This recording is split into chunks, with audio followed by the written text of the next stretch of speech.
Hello, everybody, and welcome to the Grow Your Life podcast, where we talk about ways to grow in your life and in your business. Because I believe that if you grow in your life, it affects business. If you grow in business, you make more money, you can do more, expand your reach, expand your territory, and grow your life. If you're not part of our hashtag Grow Your Life community on Facebook, you need to join that. That's where it's like a virtual mastermind online. It's on my website. Go to jeremiahkrakowski.com, click community, and you can join it there. Today, what I want to talk to you about is this: how to go from working just hard to working smarter, and what that means. This is a topic that for the longest time I used to struggle with, not knowing what it meant, not even knowing what those words meant. Working smarter, okay? We hear that often. We hear that in business. We hear these gurus, these mentors say to work smarter. But what does that really mean? Well, here's the deal. When we're building a business, building a company, it can be very tempting to just do the hard work, to just work hard. We're taught that growing up as a standard of earning a right to something, possibly paying your dues, quote unquote. People say this, working hard. But so often when it comes to business and business growth, the hard work isn't always the smart work. And what works best is when you can work smart and hard at the same time. And what I want to do is expand your vision as to what this means to work hard, not just smart, or smart, not just hard. Sorry, guys, I mixed that one up. Anyways, imagine, if you will, that you're working for 16 hours a day just to make ends meet.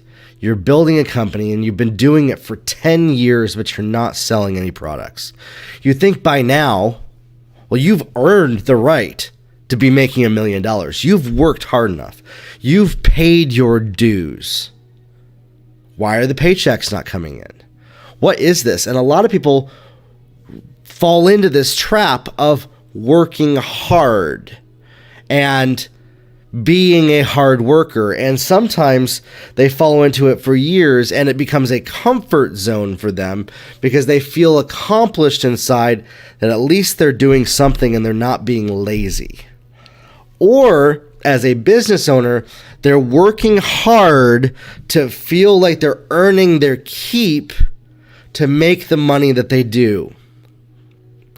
But what ends up happening is in that you run out of capacity to do the activities that produce profit, that produce result, because you're only working hard.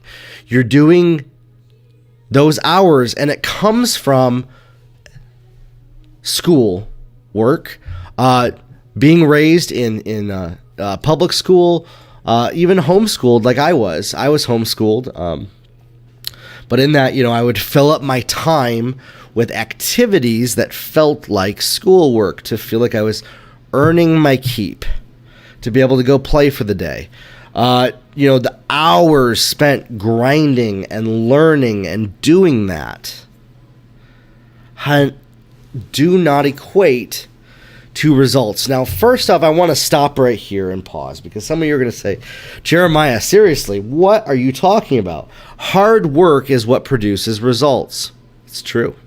Hard work is what produces results. Consistently doing the hard things that get results produces results. But they have to be the things that get results, not just hard work for the sake of hard work. And sometimes we can get caught in a trap. We can get caught in a trap of just doing things the way they've always been done.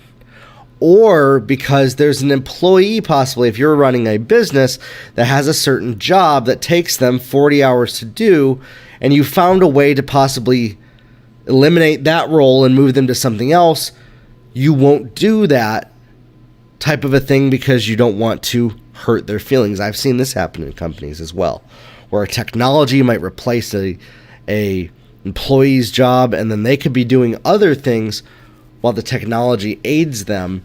And in this type of a thinking is you are purposefully making a choice and a decision to not work smart, but to only work hard.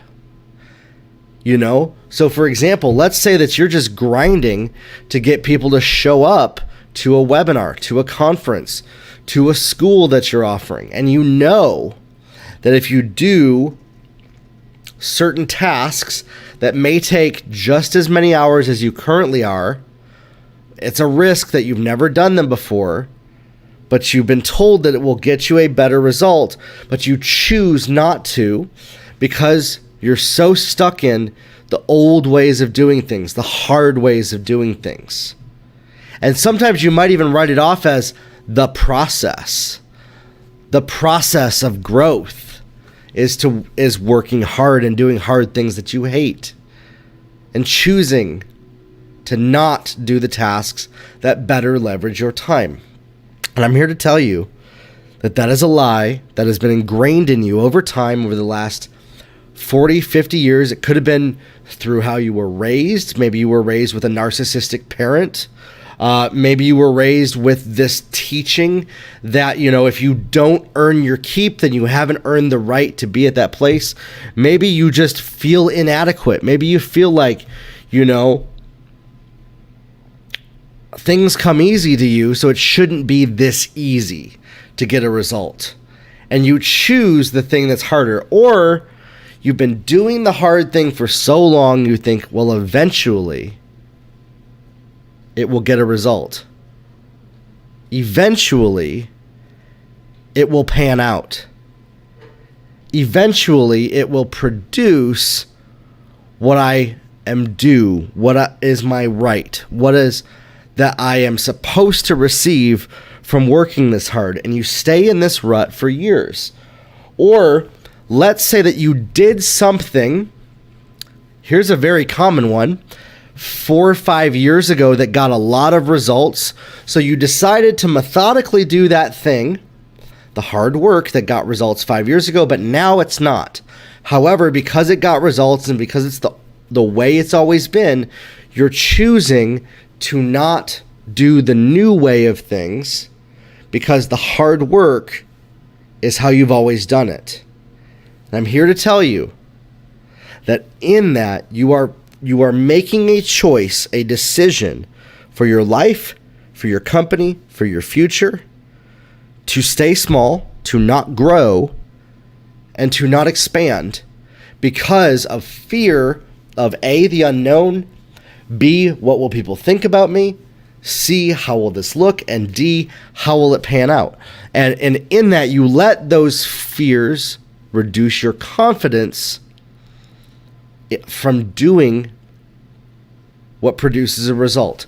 You're making a decision and a choice for yourself that I'm going to stay doing the hard work and not doing what produces a result because this is what I am comfortable with.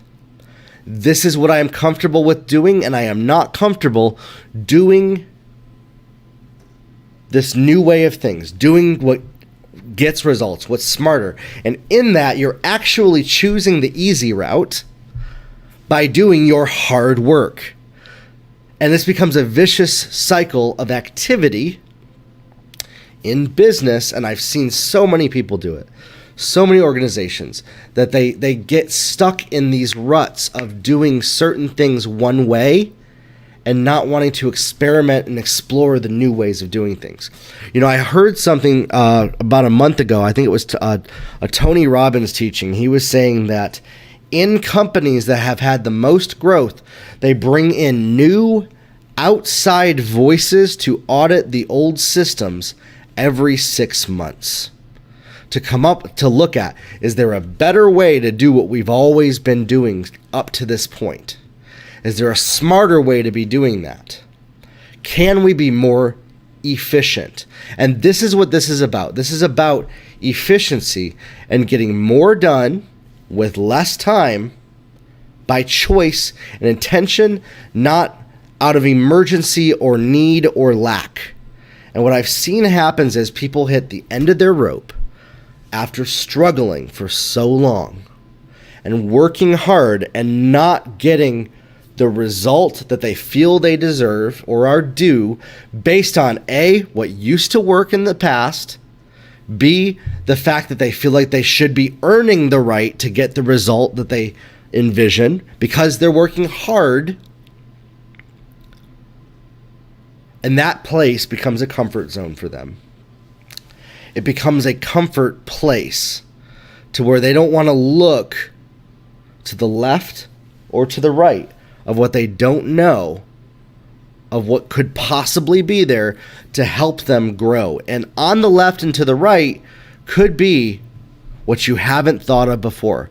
So let's say, for example, let's say that you're trying to sell a beauty product, for example, okay? And you've been working for 10 years to sell this product. You've been working hard. Up to this point, you'd think, man, after this long, I should be a household name. People should know who I am.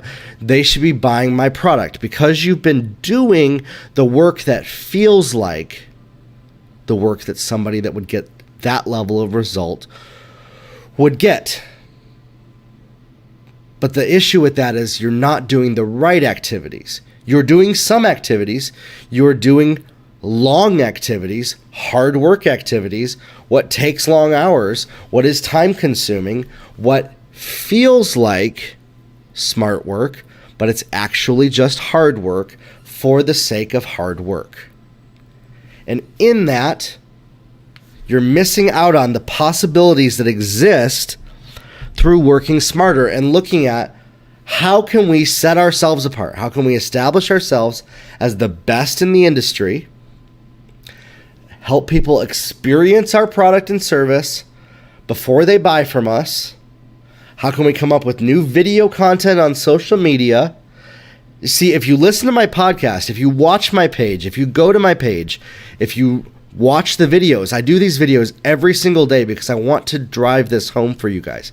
That's why my group exists, the Grow Your Life community. That's why I'm on Instagram, LinkedIn, Facebook, YouTube, with content for you. That's why this podcast exists, as I am bringing to you the exact strategies and tools of what works, what produces results. I am telling you and handing you the blueprint for free most of the time through my free content, but also my paid content that I'm starting to come out with. I have my first course that I'm about to launch here.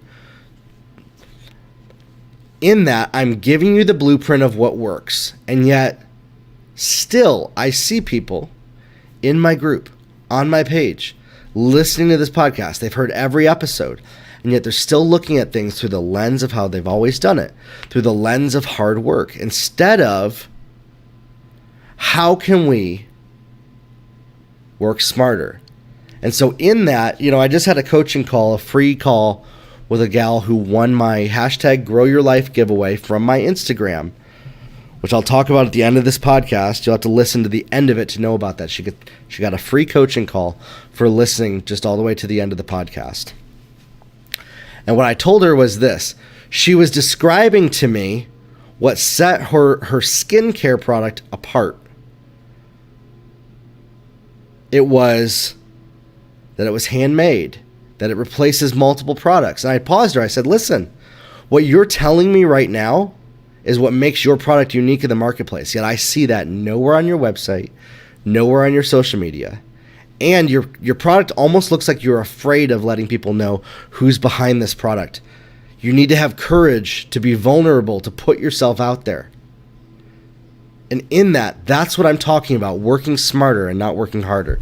You see, you could be working, building, trying to sell this product, this e-commerce product, doing this. If it's an e-com product, if it's a conference, if it's a book, if it's a course, if it's a program, it doesn't matter.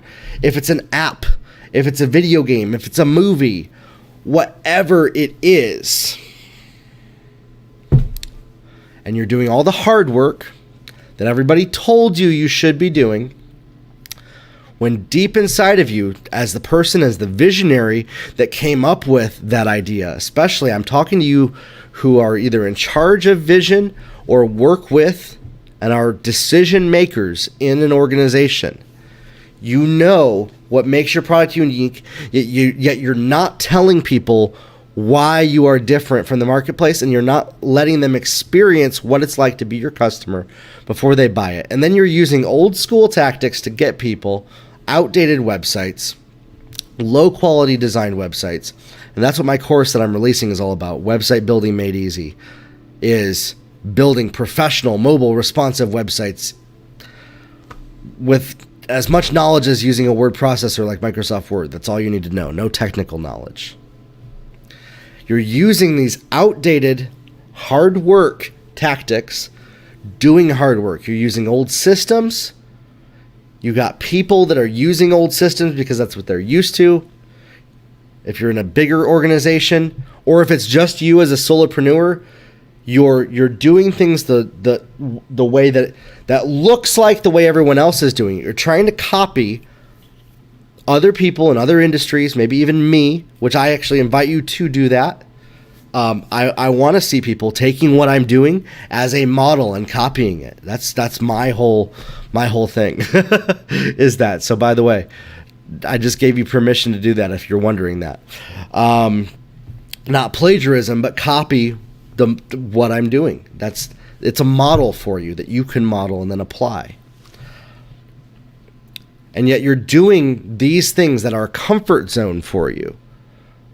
And then when you learn a new way to do it, you're still applying the old mindset to it, the old way of thinking.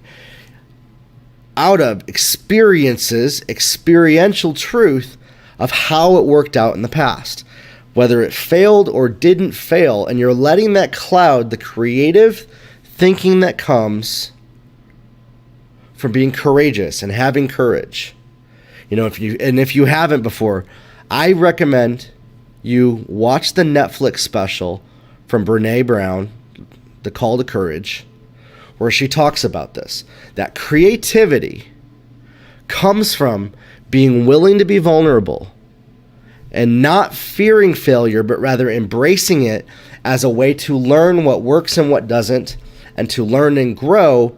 And instead of avoiding it, it's actually smarter to put yourself out there. It's working smarter to put yourself out there to see what works than to try what you think works and playing it safe. And so in that, this all boils down to, if you're working harder versus working smarter, most of the time working smarter, what exists in what working smarter is, usually exists in the realm of possibly the unknown, what we're afraid of. Maybe an experience, we tried that before and it didn't work. And so we're unwilling to try something that even looks like that because of that past experience. Or we just don't have the technical know-how, the technical skill. And if you don't have that, if there is some technical knowledge that you want to know, the Grow Your Life community, that's what it's for. Post in the comments. I just did an advertising audit this morning with a lady who sells a nutritional product on there, and I told her, you can't sell your MLM nutritional product directly. Build a following around you and build authority around you. And that's the other thing is this. If you are a solopreneur that's building on your own, you need to build a following around you and get people engaged in you, not just what your product is. Nobody knows what your product is by its name. And if you're trying to sell an e-com product just by the name, without building a passionate community around it, and either that community is around the product, around the industry of the product, serving that industry, the people that would buy that product, or around you as an endorser of the product, then you have to put a lot of money behind advertising. You have to pay sponsors. You have to pay endorsers to do that. And if you don't have the capital and the funds to do that, then you have to make the hard decisions to put yourself out there, to do what might scare you, what might be completely outside of your comfort zone, and choosing to do that, because what's outside of your comfort zone, see, your comfort zone is actually that hard work that you've been doing. That comfort zone is that working hard. Because at least you know how to do that. But the working smart is usually maybe the stuff that you don't know how to do. There's even stuff that I do that I know I feel like it's what I should be doing, but I know there's a better way to do it. but I'm choosing to work hard and not smart because it's a comfort zone for me. We all do this. We all do this. But when you take a step back and let's look at the big picture. Here's your goal. Here's what you're trying to get out there in the marketplace. Here's what you're trying to sell. Okay. Is it in front of all the right customers? If the answer is yes, and they're not buying, then maybe your messaging is off, okay? But if the answer is no, then you need to work from there and find out, how do you get in front of the right customers? How do we serve them? How can you create a massive following around what serves the potential customer for this product? And in that, nowadays, in 2019, that comes through video content and coming up with unique, unrecycled content. I'm not talking about taking the same piece of content and repurposing it, the same recording. I'm talking, let's say you said one training here, say it 5 different times over the course of the year, and different people will see it. So say the same thing multiple times in multiple platforms in multiple areas and engage people in a community around you. That's what I'm doing with this podcast. That's what I'm doing with my products. And whatever your product or service is, that's the model for you. And think about it. A lot of people have trouble connecting how they can do that with their product or service. And that's why I invite people to let me know what industry they're in and what they're trying to do, and if they would like me to come up with a solution or a plan for that. That's what I do on my coaching calls. That's what I do in the group, in the Facebook group. That's what we do on social media. We help people get results in their unique individual product or service, whatever that is. It's not about just creating lead magnets and funnels and all that. A funnel for product A and product B are not always going to be the same, but if you can take a look at some, maybe your competitors in an industry. Here's another way of working smarter. Look at some of your competitors, not to copy them, but how do they get in front of their customers? And then, and if your immediate answer is something that's impossible for you, like spending millions of dollars in advertising, you're looking at it from the wrong perspective. Okay, that's great. So who do they advertise to? How do they do that? And you have to work backwards and look at, well, what can I do to maybe create a microcosm of that, create my own version of that in the realm that I'm in, to then establish my product and myself as an authority in this industry and be the best in the world at what my product or service does.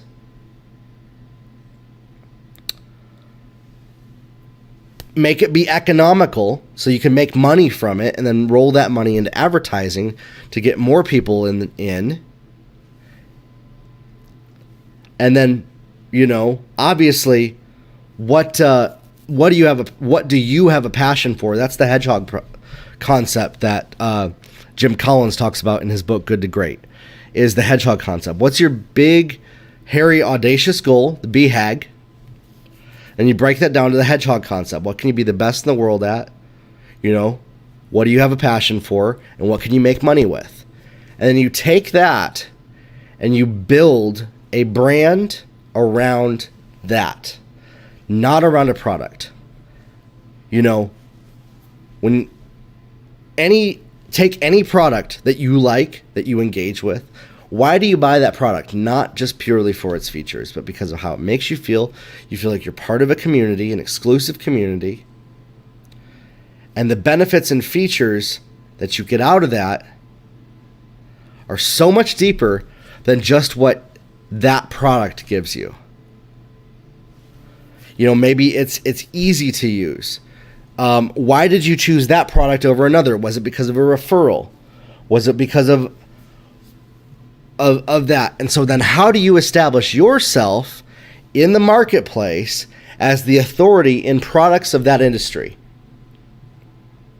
And for people with network marketing products, the way to do that is, because there's so many reps, or in an oversaturated market, is you have to build the following and the community around you and why people want to engage with you and your company and your product over anybody else. And that becomes the unique selling proposition. What makes you so special? And if your answer to that is, well, nothing, well, then you need to adjust your product to make it appear special. You need to appear in the marketplace as unique from anybody else that's out there. A reason that they're going to engage with you and not somebody else. And if you can't do that,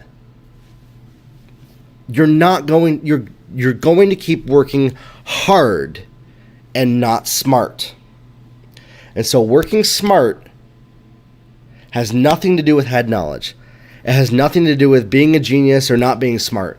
Working smart, quote unquote, is doing the activities that produce results consistently over time and course correcting as new information comes up, as new tools are established with speed and efficiency to get results. Anything that doesn't fall into that category should probably either be eliminated, passed off to somebody else, or put aside. And what you should focus on is how do we get in front of the right people? How do we get our messaging clear? How do we then help people experience the product, make it easy for them to buy it? I've seen some people, the working smart versus the working hard is just their website. It takes 5 pages to find how to order the product versus it being front and center. Just that alone, simplifying the process for the potential customer to make it easier to buy your product. Helping them maybe get results in other areas, then they will trust you to buy your product. These are all ways of working smarter and not harder. Using automation, using technology, using tools of technology. You could hire somebody for a few $100s to save you thousands of hours of work because you've automated something. And in that, you can then do more of what produces results with your time, with the time you've been given, and go from being just somebody who is grinding and working to earn their keep to somebody who actually runs a business, owns a business, produces results in the marketplace. And then you go from just being a worker to being an entrepreneur, and then being an investor, somebody who then takes the profits and rolls it into profit-producing activities. So first you have to do the profit-producing activities, and then from those profits, you can make your money actually work for you in that. Now, that's not what this podcast is about, but for many people, you need to go from just hard work to combining hard work with result producing, and then always looking at how can I get more work done with less time and effort, and constantly looking at how can we shrink things down, smaller, get them smaller. Take this, you grow it, you expand it, and then you shrink it smaller, and now you're here, but you have all this capacity now to do more by working smarter instead of harder. Instead of talking just one-on-one with people, group coaching. Instead of just meeting on the phone and you're limited by the hours that you have, you could hire somebody to be a salesperson to make calls for you. Whatever those things are, I want to, I'm not able to kind of have a conversation with you on this podcast of what that is. And I really want to create a dialogue with my group on this topic. So if you're listening to this point, I want you to go to the group, find the post where I put this episode of the podcast up there, or find it on my social media, or go to my website. You can find it episode 9 and leave in the comments what your unique situation is, how you get your customers, what your current avenues are, and I want to look at those, and I want to see, I'm gonna leave some comments and give people some free coaching just in the comments here for those of you that have listened to this podcast to help you go from working hard to working smart, just with a few simple tweaks. And what you're also doing by doing that is you're helping me come up with, this is my selfish ambition of this, but it's to help you in the long run, is to come up with, you're going to help me come up with new content to make on my Grow Your Life videos and my podcast by telling me those areas that you need to shore up. And that's how we're able to grow together. That's how this is a fluid, organic growing program. This podcast is a program that you can plug into and grow with, and we're growing together. And as you listen through the episodes, as you watch the content, we're able to then expand in that. So I want to hear from you. I want to start a conversation with you. If you're listening to this, DM me, write me, comment, find the post with this episode number, actually it's number 10. You're right. It's not number 9. It's number 10. Episode number 9 was how to make more money. This is about working smarter, not harder. So episode number 10, find that post on my Instagram, my Facebook, my LinkedIn. Leave a comment. What's your unique situation? How are you selling your products? What are your avenues? What's your website? What have you tried? What's working? What are your struggles? And let's hone in. How can you work smarter and not harder? And I want to help you do that. And you can also win right now. The only coaching that I'm doing right now is actually with my current clients that pay me monthly retainers, but also those who win the hashtag Grow Your Life giveaway on my Instagram. And so what that is if you leave hashtag Grow Your Life within the first 10 minutes of me making a post on Instagram, not my lives, because I do those every morning and then those disappear. So these have to be just what's on the feed, whether it's Instagram TV or a post on Instagram. It could be any post within the first 10 minutes of me posting it live. So make sure you set your notifications on. Leave hashtag Grow Your Life in the comments. I'll pick one winner every single week. On Sunday, I'll do it on my stories. So watch my stories on Sunday for the winner. And I'll pick one person who wins a 30-minute coaching call with me. That's as of recording this podcast. I may change the giveaway in the future. But as of right now, that's what I'm doing. And that's the only kind of coaching that I'm doing. I might change that as well in the future. So who knows? Keep following me. Keep listening to this podcast. Keep watching the videos. Keep an eye on my website for the different resources that we're starting to create for you guys. I want to create the best resource for people to learn how to go from an employee to a business owner to an entrepreneur to an investor. And that 4-step process of just being a skills worker to being somebody that has a business around their skills, to then hiring people to leverage their time and resources, to then having their money work for them, and going from that process to grow your life and grow your business. And that's what this is for, is how to go through those stages. And once you get to that level, that's where you're making 7 figures, 8 figures, and beyond, is that. And so let's do that. Hashtag Grow Your Life, everybody. If this has helped you, share this podcast episode with somebody. Every podcast episode that helps you, I want you to just tag somebody, share them, let them know about it. Tell them to go listen to it on iTunes, Spotify, Google. Join the community. Do the hashtag Grow Your Life giveaway on my Instagram. And let's grow your life together, everybody. We're doing this together. We'll talk soon. And that's it. That's the end of this podcast. It's kind of an awkward ending, but you know what? It's all good. Hashtag Grow Your Life, everybody, and we'll talk soon. Bye.